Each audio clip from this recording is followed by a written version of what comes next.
Claude Montana s'est éteint à Paris à l'âge de 76 ans. Le styliste, reconnu pour ses emblématiques épaules XXL et ses tailles de guêpe, a eu une carrière en dents de scie, à l'image de sa vie privée, ponctuée par les drames. Le couturier Claude Montana est mort ce vendredi 23 février à Paris à l'âge de 76 ans. Il s'était imposé comme une figure de la mode des années 80 avant d'être éclipsé des podiums par des revers de fortune.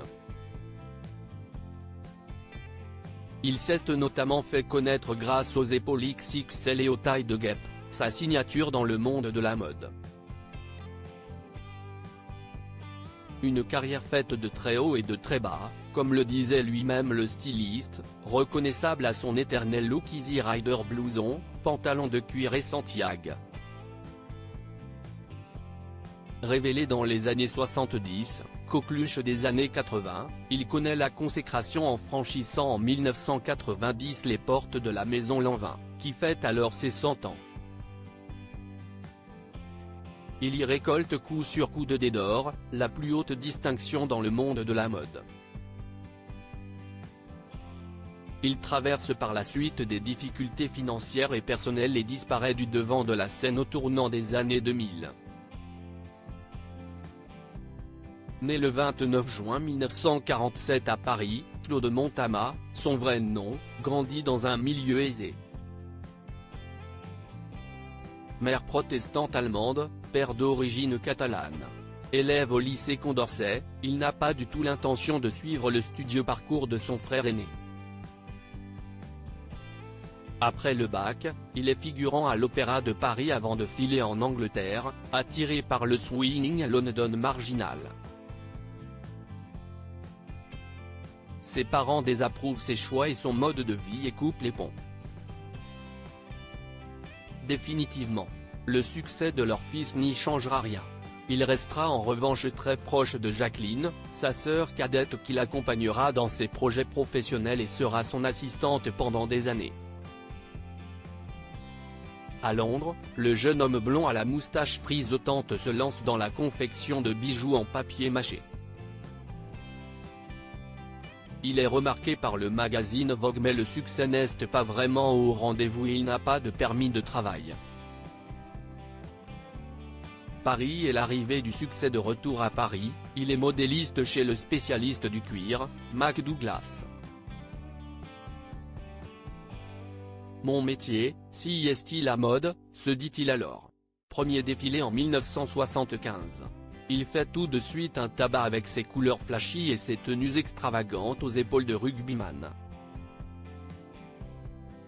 Il crée sa propre marque en 1979. L'homme, plutôt discret et habitué des soirées du Palace, la boîte à la mode, devient l'un des couturiers stars de Paris. Ses défilés théâtraux sont des événements. De grands shows, disait Christian Lacroix. Après avoir décliné la proposition de Dior de devenir son directeur artistique et de prendre en charge à la fois la haute couture et le prêt-à-porter, il rejoint Lanvin, qui veut réveiller ses collections. Gros succès.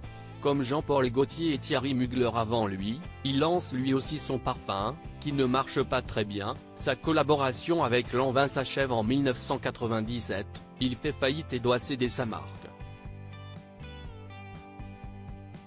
Une vie privée éprouvante. Côté vie privée, les malheurs s'abattent sur lui.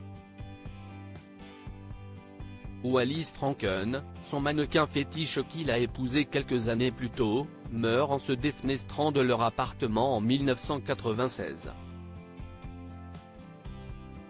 Il a des soucis de santé et, en 2008, est passé à tabac chez lui par un ancien gogo danseur dragué en boîte de nuit. Une agression dont il garde de graves séquelles. Il doit aussi affronter un procès sordide où son agresseur l'accuse de lui avoir transmis l'hépatite B. Celui qui n'aimait rien tant que créer fait des retours épisodiques dans la mode mais sans jamais revenir au premier plan. Oui, la mode me manque. Terriblement, confiait-il en 2016 à Gala, amer. Je suis un vétéran désormais. On m'a oublié. Sans doute le milieu saura lui rendre hommage pour tout ce que Claude Montana lui a apporté.